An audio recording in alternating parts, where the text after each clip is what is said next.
Afternoon, everyone. Welcome to the 2022 Ask a Criminologist briefing. I'm your moderator, Will Pelfrey, a professor in the Wilder School of Government and Public Affairs at Virginia Commonwealth University. I'm thrilled to host this webinar on a fascinating and timely topic, crime and policing during the COVID-19 era. This webinar is provided by the Crime and Justice Research Alliance, CJRA, the research and policy arm of the Academy of Criminal Justice Sciences, and our co-sponsor, COSSA, the Consortium of Social Sciences Association. Your host is the Wilder School here at VCU. I want to lay out the organization of this webinar. After my brief introduction, each of our three panelists will speak for about 12 to 15 minutes. I'll then field questions and direct them to our panelists. You, the audience, are invited to submit questions in whatever format works for you. Questions can be submitted via Zoom on the Q&A tab or email to me at wvpelfrey@vcu.edu, and I'll place my email address in the chat. While I may not get to all the questions in the time we have, I'll do my best. Policing is an incredibly difficult job. Under the best circumstances, there is tension and sometimes conflict between police and their constituents. The past 2.5 years, the COVID era, have not represented the best circumstances for policing. The COVID-19 pandemic put health issues on the forefront of thinking by both police and the public. Behaviors changed. People lost jobs. People became frustrated. And those conditions set the stage for changes in crime and forced police into a more assertive posture. Concurrently, police agencies around the nation have been dealing with the consequences of the George Floyd death and other high-profile negative police-citizen conflicts. Police officers and departments have been painted with the same brush. No matter how outstanding an agency is, no matter how respectful their officers, some are viewed by citizens, a few citizens, as a threat. VCU is in Richmond, Virginia, which represented a crucible of conflict during the summer of 2020. Riots, curfews, hundreds of arrests, police injuries, protester injuries, Confederate statue removals, all during a pandemic. It was an amazing time, not necessarily in the good way. I've talked with police who were on riot duty for 40 nights straight. The consequences on police officers and how they view the public are under research right now. Conversely, how the public views the police, sometimes armored in riot gear and firing tear gas, will likely influence police-community relations here in Richmond anyway for many years.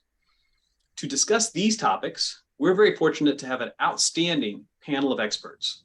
I'm going to introduce all panelists now and then facilitate the transition between panelists as each speak. Dr. Richard Rosenfeld is the Curators Distinguished Professor Emeritus at the University of Missouri St. Louis. He has a long history of awards and recognitions, including serving as a Fulbright Scholar, the past president of the American Society of Criminology, and as a recipient of the Edwin Sutherland Award. Dr. Rosenfeld has a tremendous record of scholarship focusing on crime policy, trends, and causes. As a professor, his is the kind of career to which we all aspire. Chief Eddie Garcia leads the 9th largest police department in the United States, the Dallas Police Department. He took over as chief during the COVID-19 pandemic. I respect your bravery, Chief Garcia. Thank you. Chief Garcia spent 29 years with the San Jose Police Department before moving to Dallas as chief. Chief Garcia testified before the House Judiciary Committee in March of this year on reimagining public safety in the COVID-19 era. I've read that testimony, and I found it to be very insightful, and I'm looking forward to what Chief Garcia has to say today. Chief Anthony Holloway has an extensive list of professional and educational achievements. He had a career with the Clearwater Police Department, where he retired.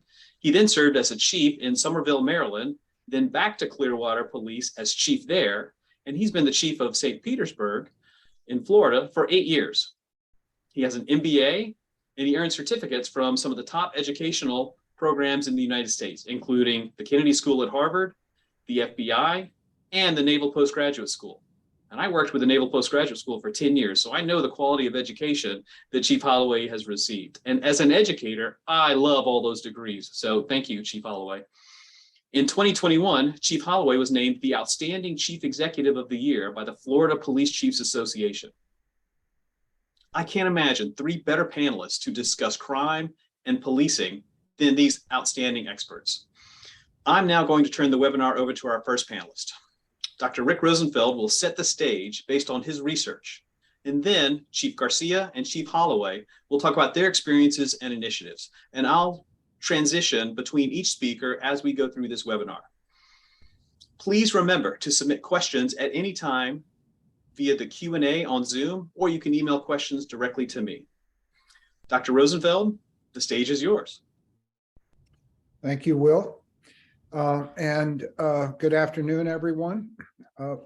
My task during the next 12 to 15 minutes is to do an overview of crime trends in the United States across approximately 24 major U.S. cities during the period of the pandemic.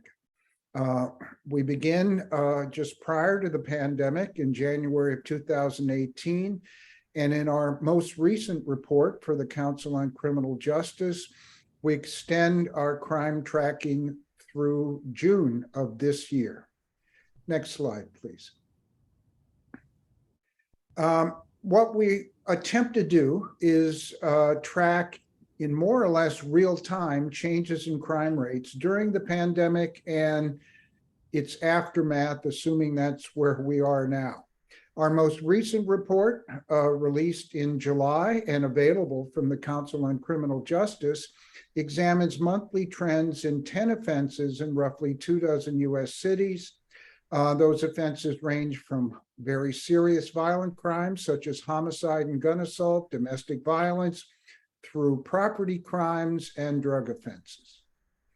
The data we use are directly from local police departments, their online data portals, and they consist of crime incidents.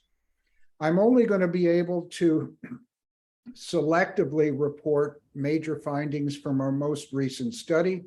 Here are two. We found that in the first 6 months of this year, homicide rates were down slightly from the first 6 months of 2021. But we found sharp rises in robberies and larcenies, and indeed in other property crimes during the first half of this year. We end our report with several recommendations, including strengthening the focus on reducing serious violence through both law enforcement and community-based efforts. We want our policymakers and law enforcement officials to take a serious look at the rise in robbery and property crimes. And we also recommend that reforms be implemented that can increase public trust in policing. Next, please. So let's start. First, I'll present the trend in homicide over the last few years. Next. Here's the monthly homicide rate in roughly 24 cities from the beginning of 2018 through the end of June of this year. As you can see, homicide, like most street crimes, has a cyclical character, tends to rise during the spring and summer and fall in the fall and winter. We also see a modest increase in homicide over time from the beginning of 2018 through the beginning of 2020. And then we see a sharp rise to a peak in July of 2020, and we see homicide rates moderate somewhat after that. That pink area is the period of the pandemic. Next. Here are the month-to-month changes in homicide from January to June of this year compared to the same months last year. And as you can see, in most of the months, homicide rates were down, with one exception. Overall, we found a 2% decline, a very small decline, in homicide rates in the cities we examined during the first half of this year compared to the same period last year. Next. Here are the cities we were able to obtain incident level homicide data from. And as you can see, although on average homicide rates came down slightly, there's quite a bit of variability across cities. So Milwaukee, Raleigh, Pittsburgh, Atlanta, Seattle all registered relatively large increases in homicide this spring compared to the same period last year. And other cities registered equally sizable declines in homicide, including St. Petersburg, Austin, Texas, Louisville, Memphis, and New York. Next. By contrast, here's the change in robberies during the first 6 months of this year compared to the same period last year. In every month, robbery rates were up, ranging from 25% increases in February and April to a 10% increase in January and a 14% increase in May. On average, in the cities we looked at, robbery rates were up 19% over the same period last year. Next. Here you see the cities for which we could obtain robbery, incident level robbery data. In some cities, robbery rates were way up. Philadelphia, New York, Norfolk, Sacramento, Washington. Robbery rates up 25% or more in those cities. In other cities, robbery rates came down, though in most of the cities we looked at, they were up. Louisville, Milwaukee, and Atlanta, and Minneapolis, for example, registered declines in robbery during the first 6 months of this year compared to the same period last year. Next, please. Here's the situation for larcenies. Keep in mind that larcenies are defined as thefts that are not accompanied with, by force or the threat of force, such as robbery, and do not involve breaking and entering, such as burglary. A big chunk of the larcenies is shoplifting.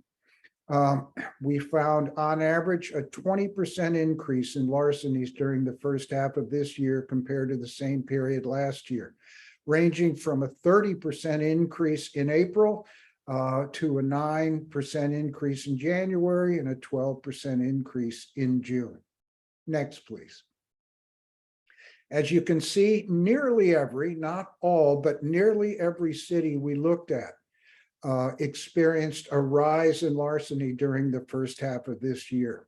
Norfolk, New York, Chicago, Philadelphia, San Francisco, Minneapolis all saw, and Raleigh, I should say, all saw 25% increases or more in larcenies.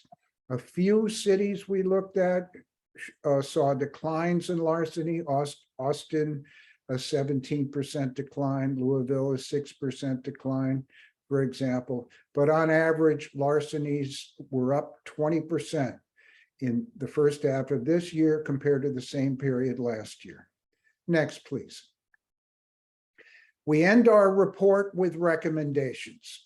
The top priority for policymakers, law enforcement officials, is in effect to keep their eye on the 8 ball and continue to hone in on homicide and gun violence.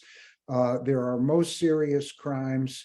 They have been elevated over the last several years, even if they appear to be coming down a bit on average right now.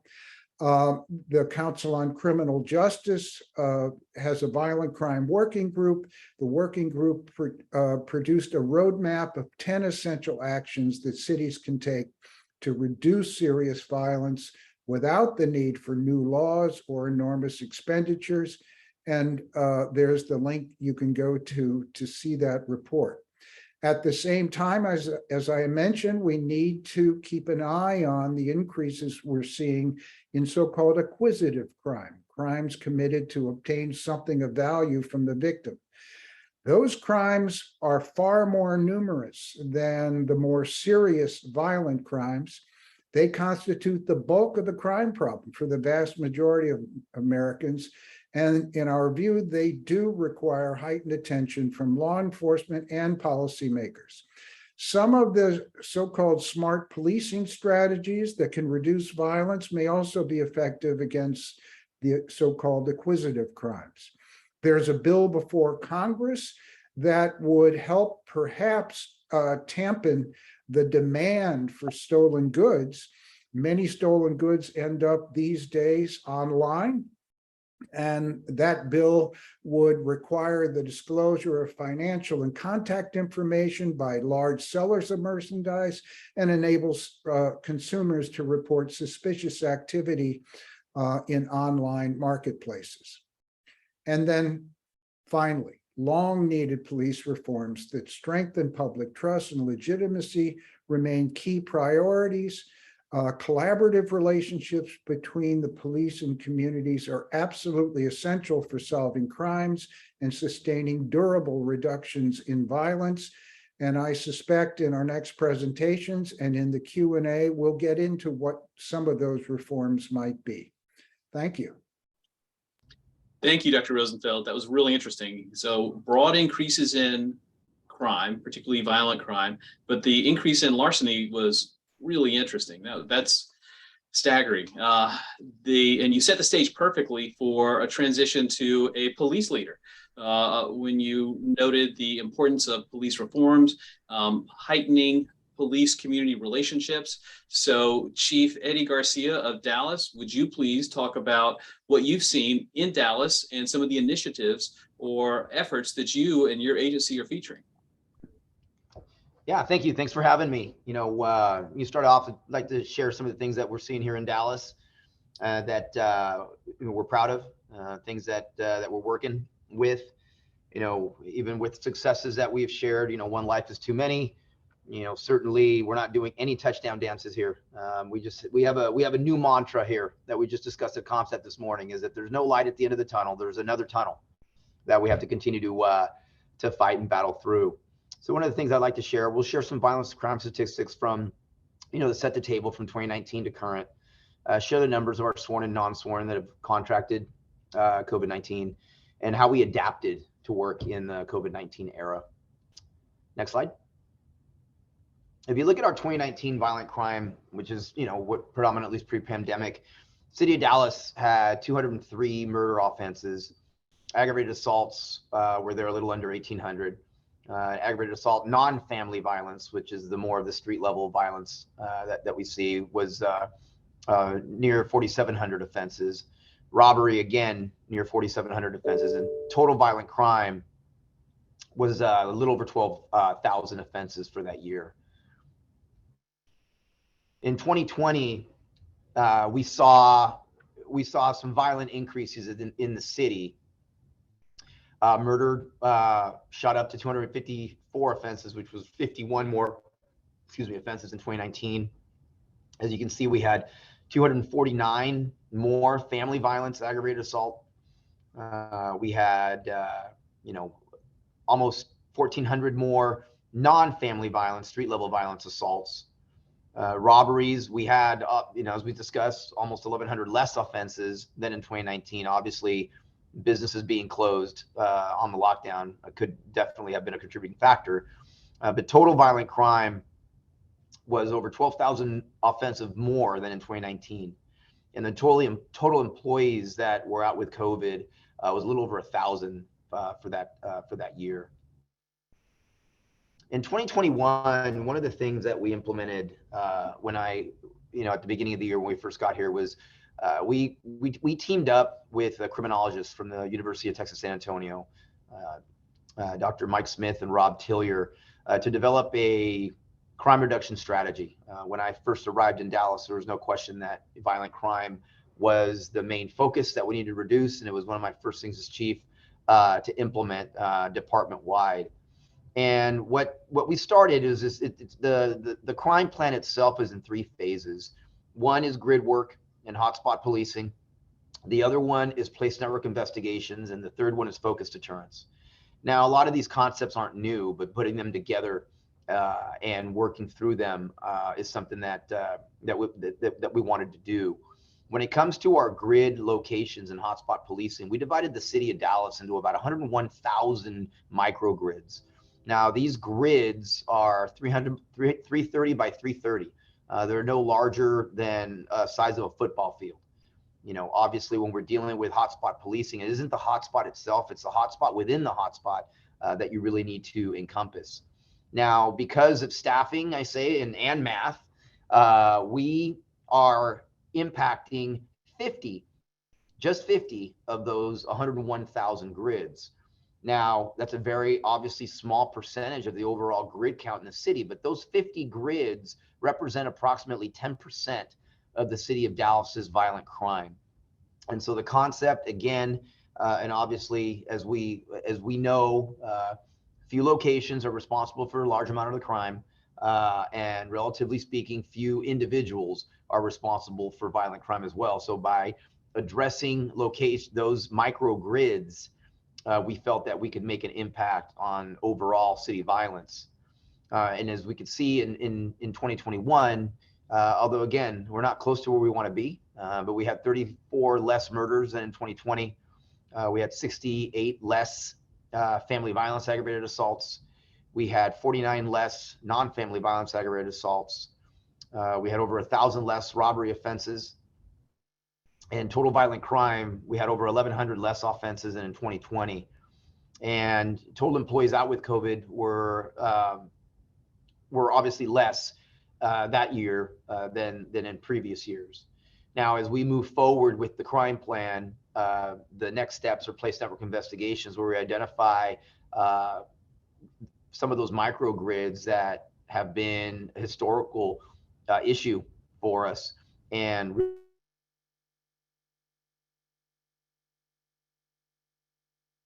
really with the use of law enforcement just being a federal partners and city resources like Parks and Rec, libraries, working with our DISD and other places, that we try to strengthen those particular neighborhoods. And the final piece of the crime plan, which we're starting to implement now, is focused deterrence. And focused deterrence for us is identifying individuals that are at high risk for violent behavior, and really intervening with those individuals to, number one, explain the ramifications of being involved in violent crime in our city, and also to give them outlets as if they need help, if they need mental health, if they need job training, if they need education, and need housing, those type of things, to make it easy for us. Another thing that we are doing is we've partnered with Hutchins State Jail here in Texas, right outside of Dallas, to do a reentry program with individuals that are going to be out on parole and coming back into Dallas County, and specifically into the city of Dallas, to ensure they're set up for success as well. I think it would behoove us all to ensure that those individuals are successful, because if they are not successful when they're out, that means someone else in our community has been victimized. And so I think it behooves us all to get on that same page and do that. As you look at the 22 violent crime statistics today, we have had issues with our murder. Murder is up about 16 cases more than last year. But as we take a deep dive into our murder numbers, as we like to take a deep dive in everything with our criminologists and also internally, we've had a high percentage of the reason that we're up in murders, individuals taking part in high-risk behavior, whether it's gang activity, drug dealing, or other criminal acts that unfortunately people have been involved with and has cost them their lives. And so that's something that we certainly need to address and work on. Obviously the year isn't finished, but as of, we are about 4% down on violent crime total as a city than we were last year, with the successes we had last year. Our aggravated assaults continue to drop.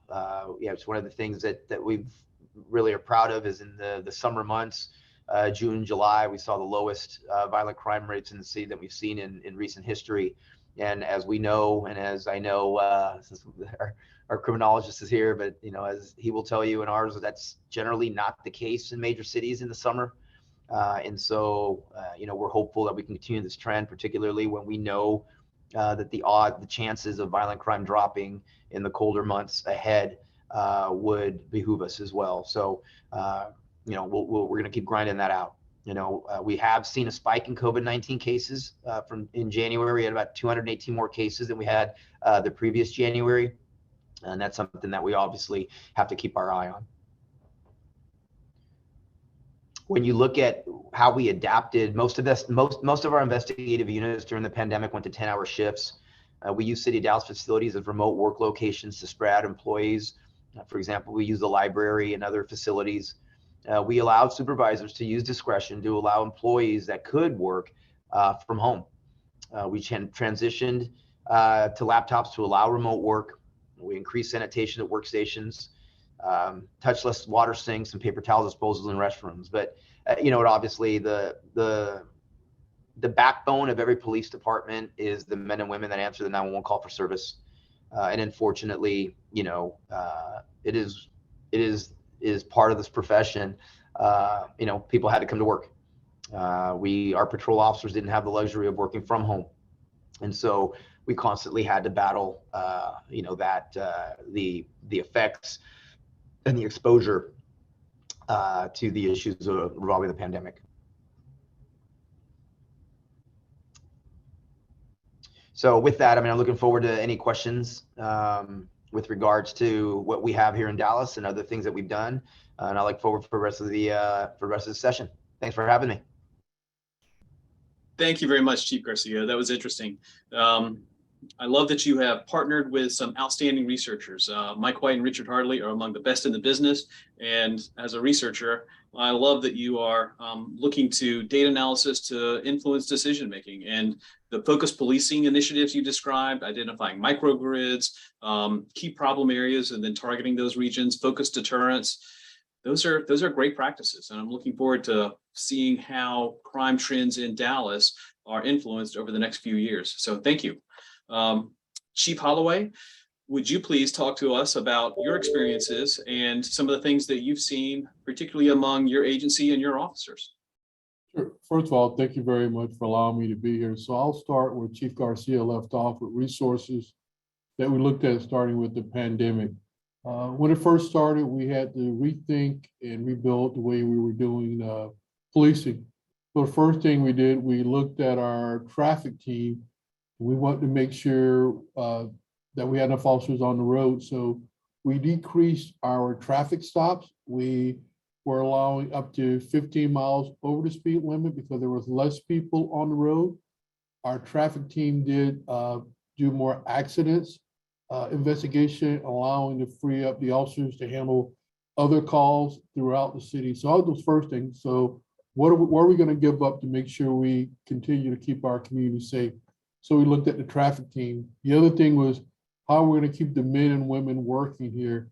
So working through the mayor's office, we were allowed to give the officer extra pay, extra vacation for those officers who were vaccinated. So we saw a lot of officers get vaccinated because they just want to either receive the extra pay, or if anyone in their home was sick or they were sick, they could take off sick without that going against their sick time. So that was the first thing that we did, making sure we have resources here. And the next thing was trying to identify the non-essential employees, which is very hard at police department, and allowing them to work from home, moving them from moving them to laptop so they can still work from home, so the department could continue to function. Then we had already had a program in place here about diverting misdemeanors. So we want to go through that list again and try to find out what other misdemeanors could we divert instead of taking those subjects to the jail facility. We do not run a jail facility here. The sheriff's office runs that, but again, just trying to keep down that contact with the officers and people that possibly were harmed by COVID-19. So we looked at those. Our felonies stayed the same because we wanted to make sure we kept our violent crimes down. So anyone that did commit a violent crime was arrested and transported to the county jail. So saying that, then we looked at our numbers. So our homicides are down this year, down by 60%. But what we saw in 2021, our homicides doubled. In 2020, we had 15 homicides. In 2021, we had 33 homicides. But we were able to solve 31 out of the 33 homicides. But what we found out was of those 33 homicides, 31 of those were family related, where arguments occurred in the family, where people had been locked up for such a long period of time, and that frustration had built up. So it's either family related or living together as a family. So that's where we saw the majority of our homicides.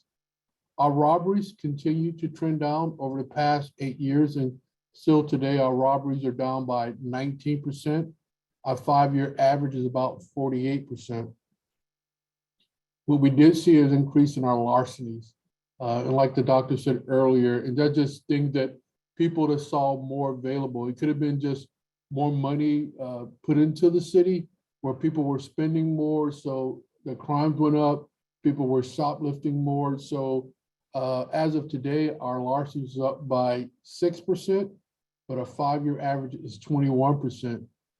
What we did notice was we have a program here called Park, Walk, and Talk. And that's every officer here at this police department, he or she has to get out of their car for 1 hour a week and introduce themselves to their community, either the sector or the zone they work in. They're not allowed to make an arrest. The job is to get out and meet that person in the community. 8 years ago, when I started here, we were averaging about 25 tips a month. Today, we average somewhere between 500 to 600 tips a month. That's because the officers were getting out and talking to people. During COVID, that restricted us, so now we're back out there trying to make those contacts. We also went through protests here for about 120 days. That again took away some of our contact with the community, and now we're back out there. We are overall violent crime in our city is down by 11%, and the 5-year average is down about 8%. And our property crimes are down about 12% at this period of time. But it all goes back to just making sure you have the resources and continue to work with the community. We use intelligent-led policing, where we look at the trends every day to figure out where we can put our best resources, not only with officers, but also talking to our community leaders so we can figure out what's going on. And as we talk to our professionals, we see a lot of the haves and have-nots, people seeing people that have more stuff. So they're tending to take those items away from those people. So that's where we saw the increase in crime. Violent crime, again, has still been trending low for the past 8 years, but then we do again see a lot of larcenies where people just figure out they need what that other person has. It could have been through, as we're talking to our experts here, was the money that the government gave out, was that part of it? Were people buying more stuff and then people seeing those items at those homes that they wanted to take those items because they couldn't afford to buy it.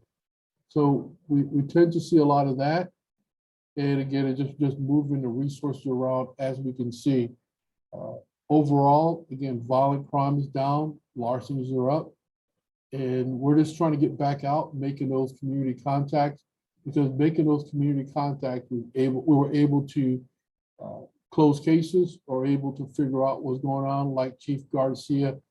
He said this is our first summer that we were down in everything, far as shootings and homicides, or even people just giving us information, increase that. So working together as one to continue to reduce fear of crime in our city.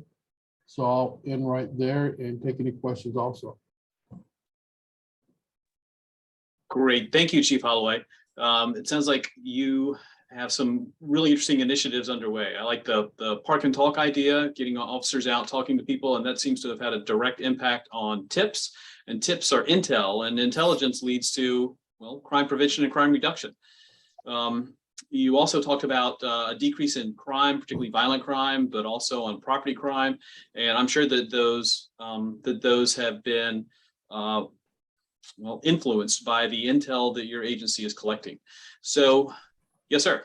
I'm sorry, I should have added on one more thing that during the protest. Thank you. We started an initiative called the CALL program, Community Assistant Life Liaison. And what that program is we used to send officers out to handle issues, children missing school, someone going through a mental crisis. So for the past year and a half, officers do not respond to those calls. We have a third party that respond to those calls. They've gone over to 9,000 of those calls, and they're handling those issues without having an officer come in uniform. So we really saw a reduction in that. The community loves it. And everybody, even officers love it. I think if I tried taking that program away now, I think the union would fight me. First, they didn't want it, and now it's like, now we have civilians handling those calls, so it's working out. So I think that's where we saw the other reduction, by not having uniform officers respond to those type of calls and having licensed mental care clinicians responding to those calls. Thank you, Chief. That's an outstanding program, and that's something that I think police departments all over the U.S. are considering. Those mental health crisis calls are some of the most difficult that police officers face, and the risk of adverse outcomes are very high for those calls. So having a mental health expert on scene is going to be a tremendous resource for everybody, and it's going to absolve the police of having to make really hard decisions, and they can spend their time elsewhere doing things that they value. So I like that program, and I expect that we're going to see a lot more programs like that across the United States. So we've heard from 3 outstanding panelists, and we've received some questions in the chat and in QA, and I've even had some questions emailed to me. So I'm going to field questions. Please, audience, submit questions through the Q&A, and I'm happy to direct those questions to our panelists. One of the questions that we received is about law enforcement vacancies and how vacancy rates have increased over the past couple of years. And there's a few reasons for that. And I've heard lots of other police departments talking about this. So Chief Holloway, if you would, have you seen attrition in your agency? And then what have you done about it? And Chief Garcia, once Chief Holloway's answered the question, would you please answer the same question about attrition and initiatives in your agency to address attrition? Well, I don't know if I answer that question, because then I'll give Chief Garcia all my secrets, but I'll go ahead and try. So first of all, no, we have seen an increase, matter of fact, in hiring officers here. We have a waiting list of about over 110 people and only 30 vacancies at our police department. The way we did that was offering incentives. If you come here certified, we give the officers an $8,000 signing bonus. So that helps out. Also, if the officers recruit someone, then he or she gets a day off for recruiting the person. If the person completes the field training program, they get another day off. So that's the incentive they're trying to get someone here to work for us. So we have seen an increase in that. I've hired more people to do recruitment, and we put out recruitment videos. So as we stand right now, we're doing okay.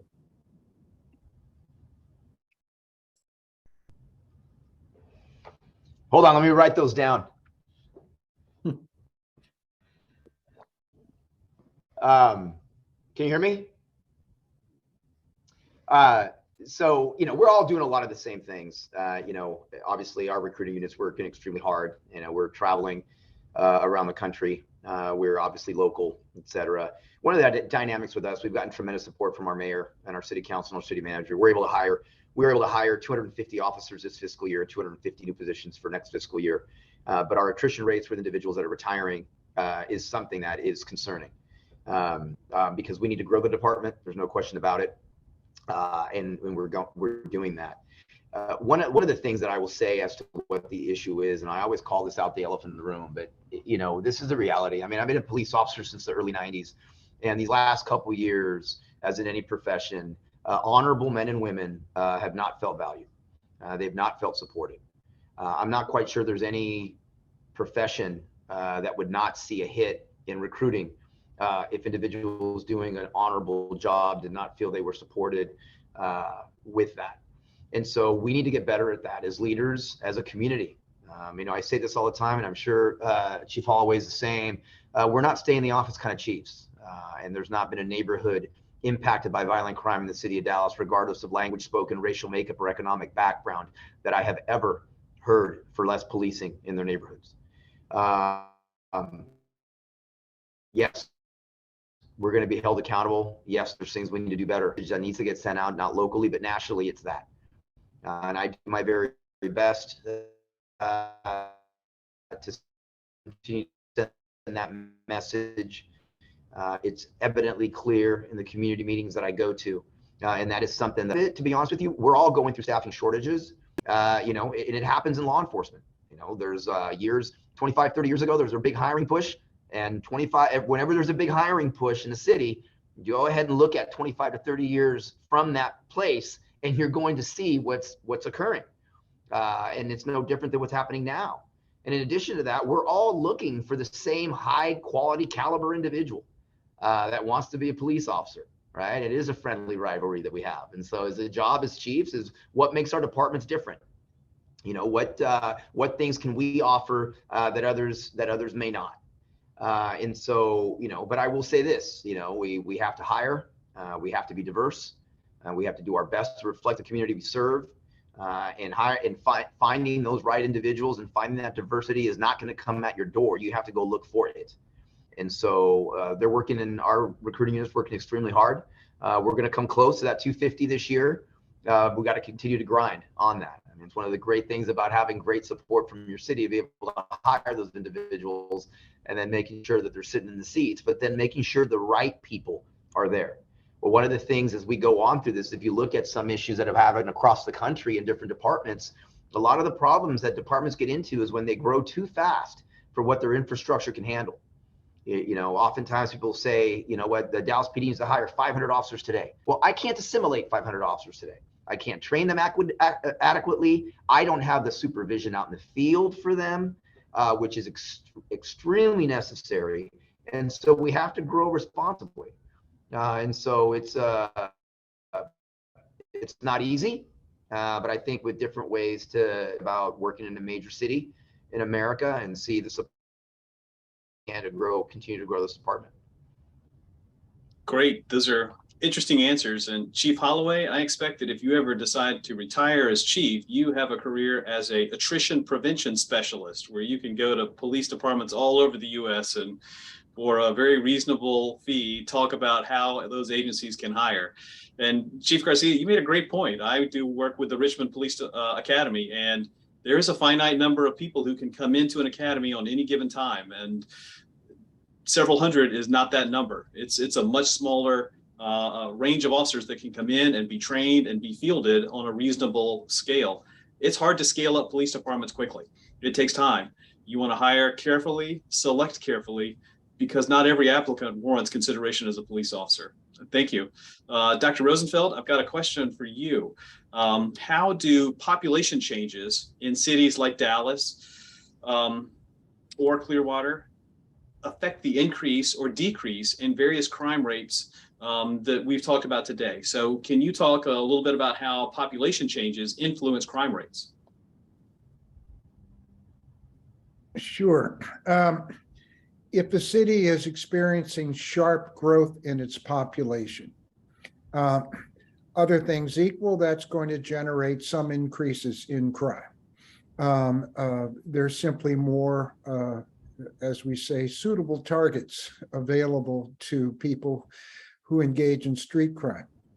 But I think what I'd like to emphasize is what happens to a city when it's experiencing significant population loss, because a number of cities in the United States are in that category. When that happens, what typically happens is that the people with better prospects are the first to leave. And they tend to leave behind a more vulnerable neighborhood, vulnerable to crime and all kinds of other problems. And so, I happen to live in a city that would love to be experiencing sharp increases in its population. We're not. And we experience the problems associated with population loss, including a school system that is underfunded and indeed underpupiled, and a tax base that is weakened. So it goes both ways, but I think for my money, I would keep an eye on those places that are losing population, because that makes neighborhoods more vulnerable to crime. That's a really interesting answer, and it's a really interesting perspective.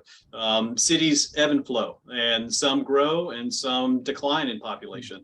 And the concomitant increases in socioeconomic status and the tax base, those have a direct impact on social services, on law enforcement and other public safety agencies. So as cities grow and expand, Texas has seen population booms over the past few years. So has Florida.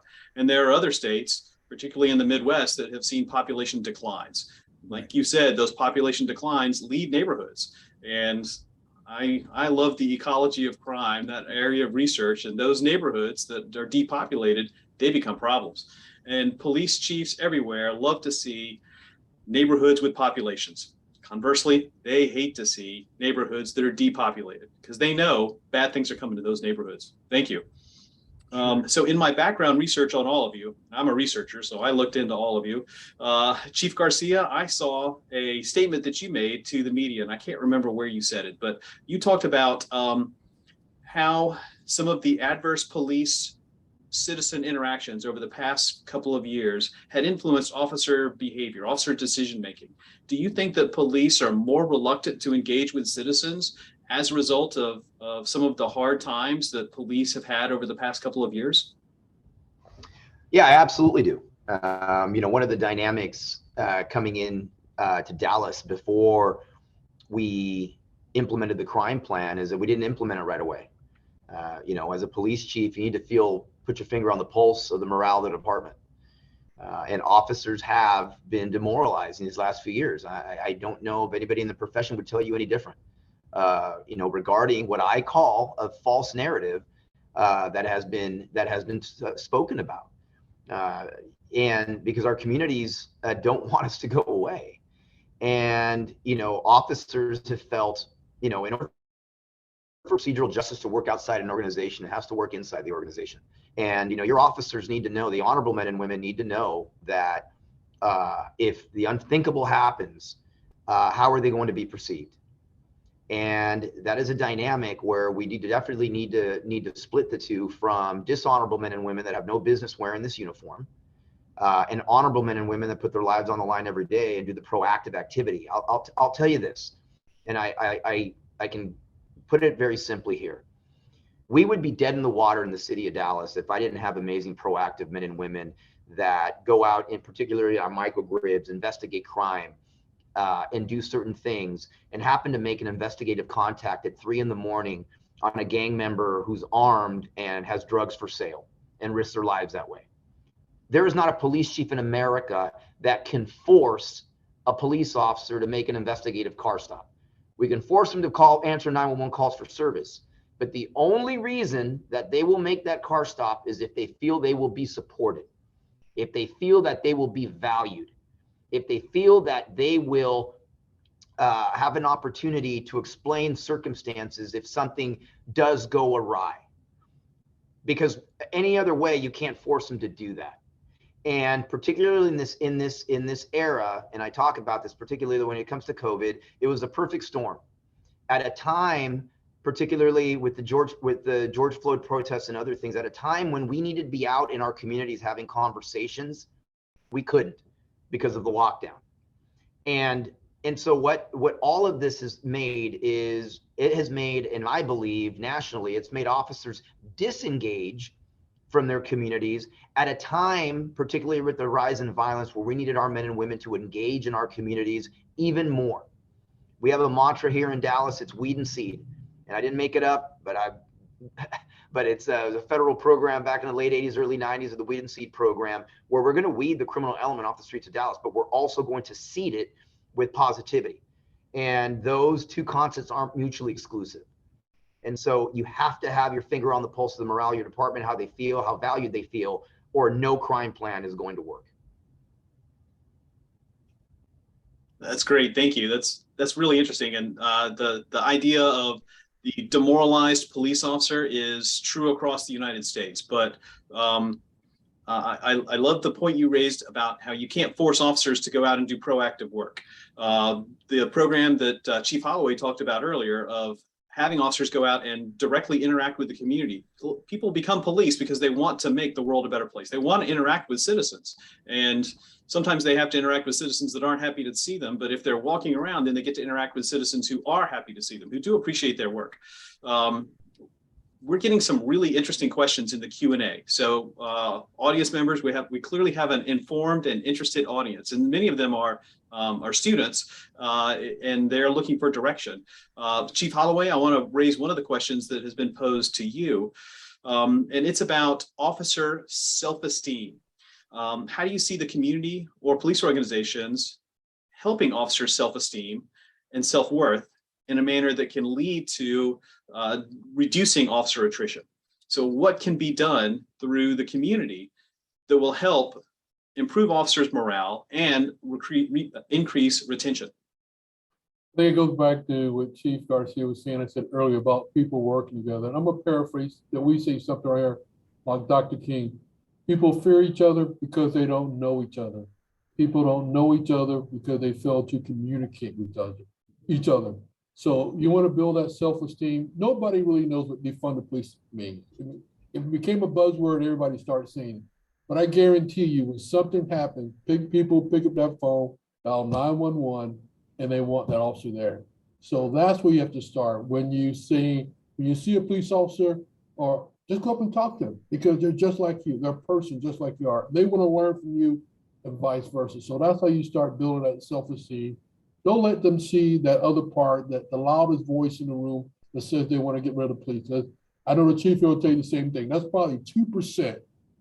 And the other is the 98%. And I use something one of our community leaders says. He and I said, I don't agree with Chief Holloway all the time, but he says 2 things happen in an emergency. When something happens, I say, oh God, and where's the police? So from that point on, he made a point, because that's what he needs right then and there. And that's because you build a relationship. So when you see an officer, your students asking, go up and ask that person, talk to that person. We should not be the people, I always pick on the firefighters. When someone sees a fire truck coming to the community, they think all the positive things. When they see a police officer come into the neighborhood, no matter what neighborhood you live in, you see it as a negative thing. So let's change that bridge. Let's start talking about, so that person sees that officer just like that firefighter. He or she is coming into your community to help you, not to hurt you, but to help you with a problem in your community. And that's how you build that self-esteem. So to the student that asked that question, next time you see a police officer, go up and talk to him. I guarantee you he or she wants to talk to you also. Thank you. That's a great answer. You, Chief Holloway and Chief Garcia, you both talked about narratives, and I think that's really interesting. And from where you are in your offices, you get to influence the narrative of what's happening in your city, but you're reliant upon the officers that populate your agency to go out and implement that narrative. They have to buy into your message and then reinforce that message through their actions. One of the questions in the Q&A, and audience members, please keep sending these questions. They're really interesting. One of the questions in the Q&A is about narratives related to things like race and sex or gender and extremist behaviors. So Dr. Rosenfeld, you have worked with so many law enforcement and other public agencies across the United States. Can you talk about some of the initiatives that you've seen police departments implement or develop? Chief Garcia talked about weed and seed, and I guarantee that at some point in your career, you have evaluated at least 1 or 2 weed and seed programs. Can you talk about some of the police or public safety initiatives that you've seen that have really changed the narrative, that have influenced how people perceive police? That's a great question. It's not an easy one to answer. I certainly can talk about programs that have been effective at reducing crime. There have been several references to them in our discussion already today. So-called hotspots policing is a good example. But what about programs that improve the relationship between communities and officers? That's a more difficult one. I would say, let me give you an example of one that might not come immediately to mind. There's a program operating in St. Louis that's a version of focused deterrence, and that was explained by Chief Garcia.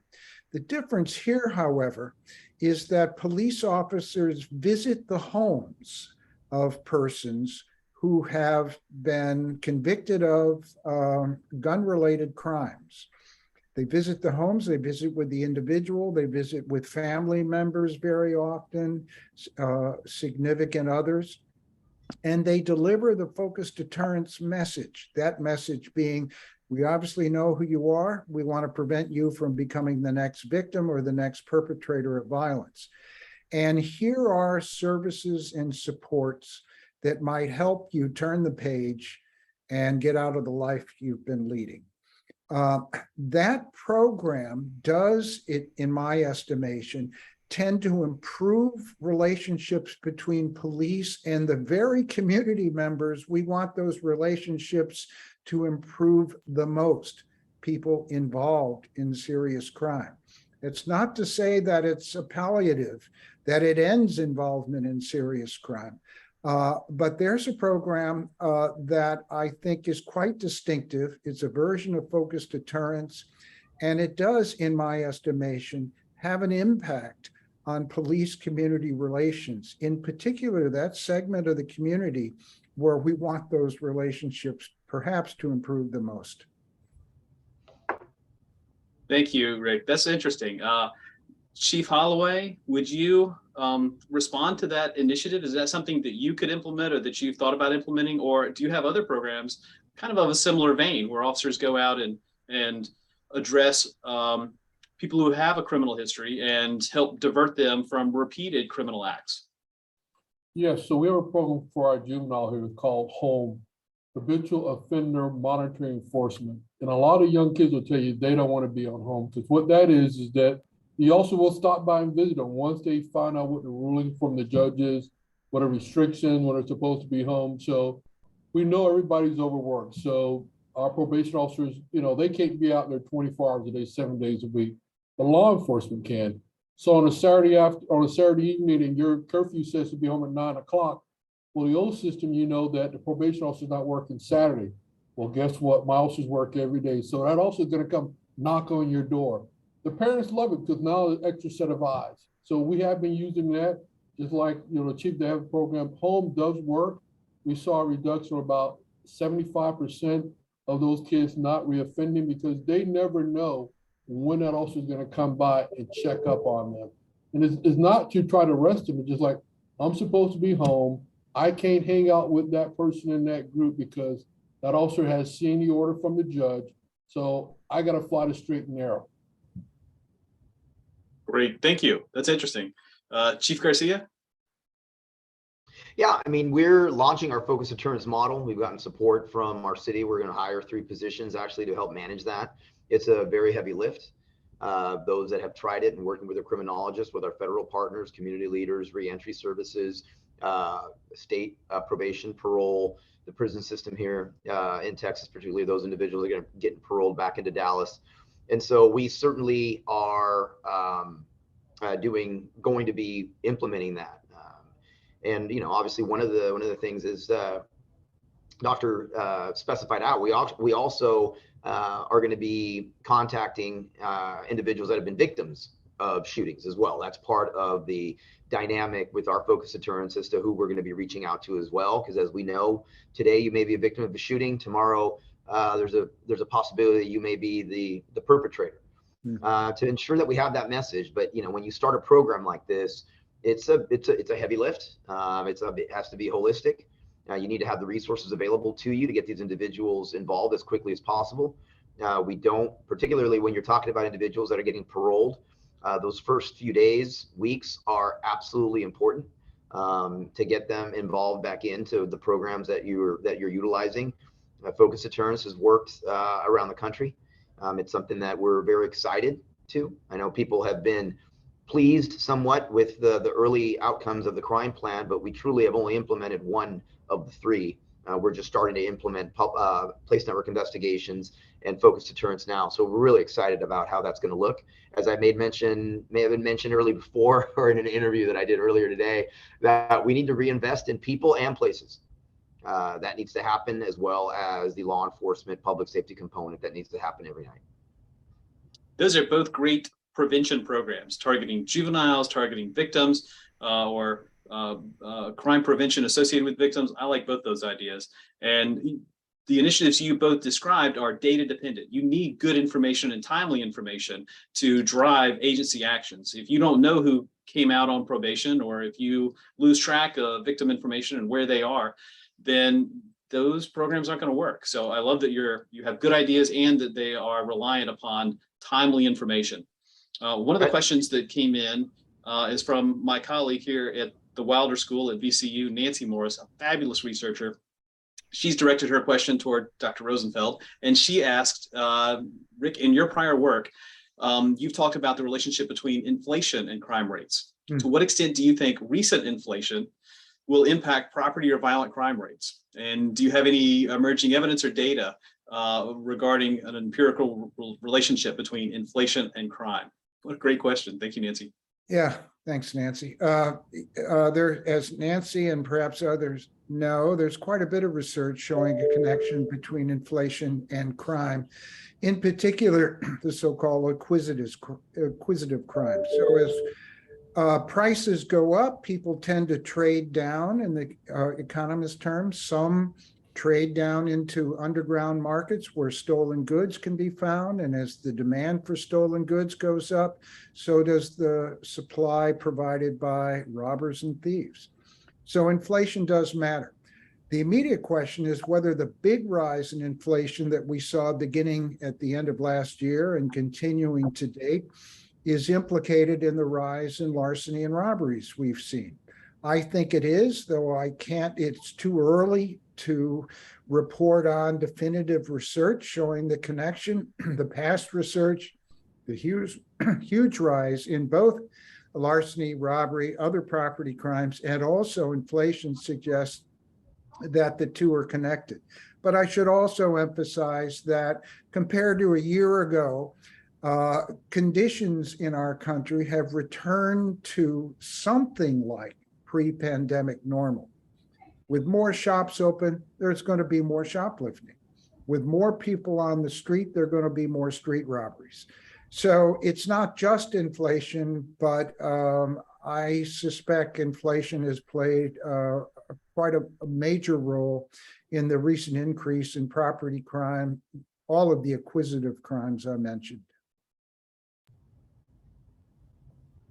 Thank you. That's a great answer. And inflation and the increase in salaries can have a detrimental effect on police agencies as well. Police salaries increase generally at a fairly constant rate, but the salaries available to people in the private sector have increased markedly over just the past year or two. And I'm concerned that people are going to jump out of public safety careers and move into the private sector where they can make more money all of a sudden. Yes. Chief Holloway has a system for new hires, of bonuses for new hires, and that might influence people from some of the surrounding agencies. Dallas is nowhere near where you are, Chief Holloway, but that might influence some people who have 2 or 3 years into another agency to say, I can make this by switching agencies.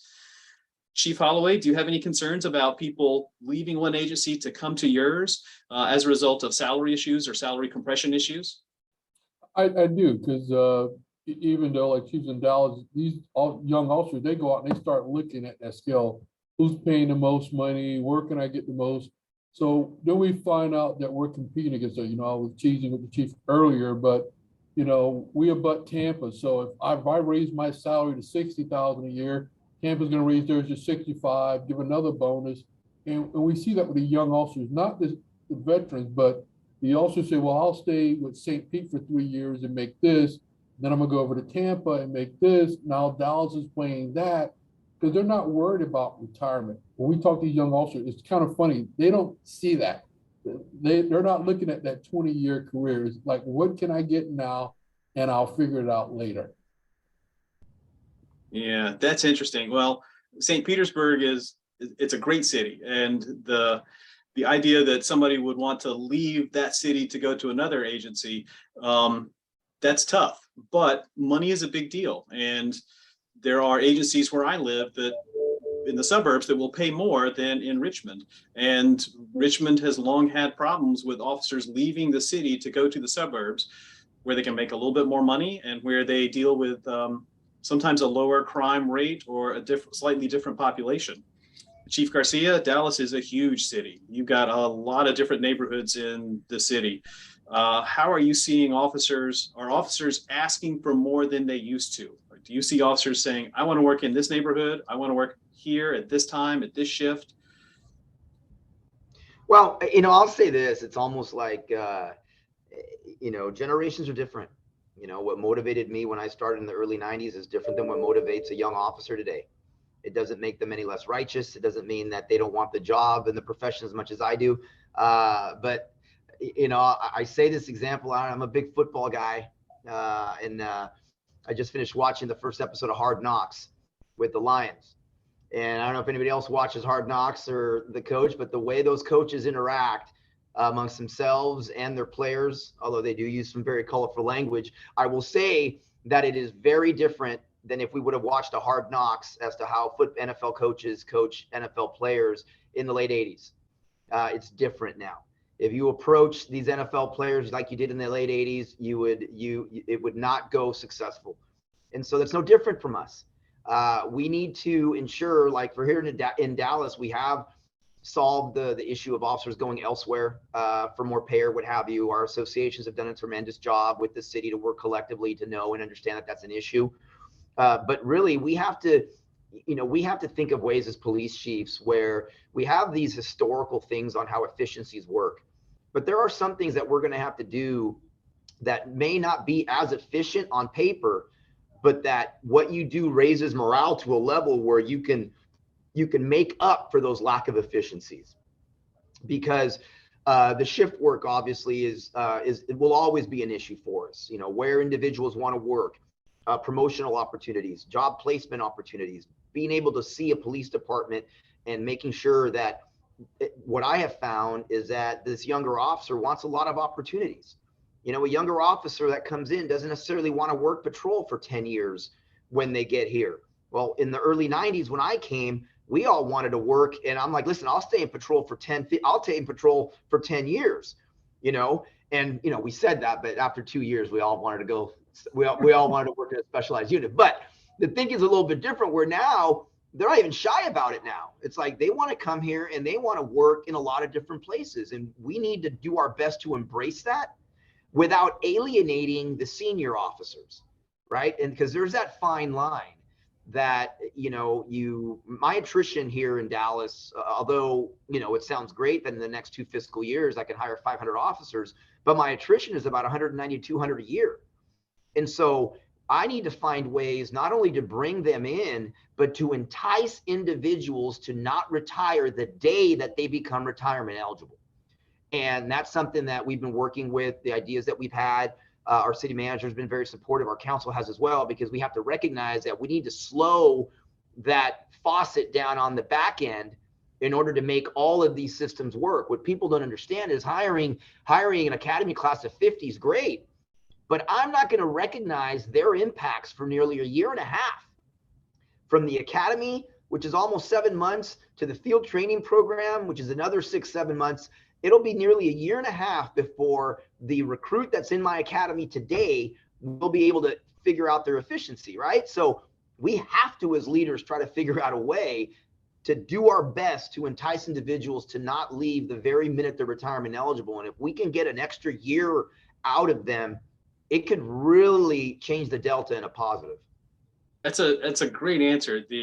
We have all seen really outstanding programs die a quick and sudden death because of the loss of institutional knowledge. When somebody leaves and they were the heart of a program, they're gone. That program is suddenly at founders and it quickly goes away. And that's a great thing to prevent and to build into transition programs where somebody who is looking towards retirement can start to hand off some of their great ideas, their institutional knowledge, their wisdom, their programs, and their contacts. Those are things that sometimes get forgotten in policing. So we're drawing towards the end of our time. If you all would, we've had several questions about careers in law enforcement, careers in criminal justice. So if you all would, Chief Garcia and Chief Holloway and Rick Rosenfeld, if you would please, in just a minute or two, tell us some advice. What do you tell people who say, I'm interested in policing, I'm interested in a field in criminal justice? What are some directives that you give people? Chief Garcia, why don't you go first? I always say this, make sure where you go is where you want to go. Don't use a shotgun approach to being a police officer. Find a community that you really have your heart set to be. I did that, coming here as chief. Make sure you want to be there. Understand from the get-go. If there's 100 people that are interested in the job, you need to be honest with them and explain the negative impacts of this job. That you're not going to be liked by everyone. You're going to miss birthday parties. You're going to miss occasions. But the honor and the worth that you will get from doing this job is like no other, in my personal opinion. And just to be really prepared for that on the front end. Just don't get them in the door telling them they can do everything and their lives are going to be fantastic. No, you got to be honest. Most of these individuals, whether we're talking about today or when I started, were pretty fairly nuanced on what this job means. But the quicker that they realize the difficulties of this job, but then how rewarding it is as well, is something that's fantastic. There is no, we solve people's problems. We defend those that can't defend themselves. I don't think that it's just the honor in it. I've been doing this job for a while, as the chief has, and I tell you what, every morning when I put this uniform on, I pinch myself that I'm in the position that we're in. I've loved this job. It's done a lot for me, for my family, and I like to think that we've given something back and have made our communities better for it. And there's not a lot of professions that can say that. Great, thank you, Chief. Chief Holloway, what kind of advice do you give people? I'll add on to what Chief Garcia said. This job is you pick this job doesn't pick you. You got to want to do this job. But also, I guess I'm the younger guy here, so to speak. I've been doing this over 38 years. And with that, there's everything now. Whatever you want to do in a profession, computer, accounting, it's all there because we're all looking for things. We're looking for the people that can do crime analysts, that can figure out stuff. It's not just carrying a badge, a gun anymore. You got to learn how to do just about anything and everything here. So when I tell them that, you may not want to be in patrol for the next 3 years. You may want to be that computer person. You may want to work homicide. It's whatever you want to do is available to you, but you got to want to do it. Don't join this job just because you're looking at the pay, because the pay isn't it. Because after the first couple of months you're on the road, the pay isn't it. You got to want to do this. That's great. And the number of civilian employees, expertise that the law enforcement agencies are drawing, it's great. Those mapping, GIS experts, those crime analysis people, those forensics people, agencies are really leveraging the smart people that are out there. Rick, you've had hundreds, thousands of students who have gone into the criminal justice careers. What's some advice that you give people? Well, there are many pathways in a criminal justice, criminology career. One is to become a faculty member at a university. And what I always say in that case, if anyone is interested in pursuing that career, is the cardinal quality that is needed to become an effective academic researcher in criminology and criminal justice, and I would argue virtually any other field, is curiosity. If you already know the answers to the key questions you have about crime and justice, this isn't the field for you. You should go out and pursue those answers in an advocacy organization, which is quite honorable work. This type of work requires that you prepare yourself for being wrong, for testing your preconceived notions and finding out that they were misplaced, and refining those ideas and going back out and testing them again.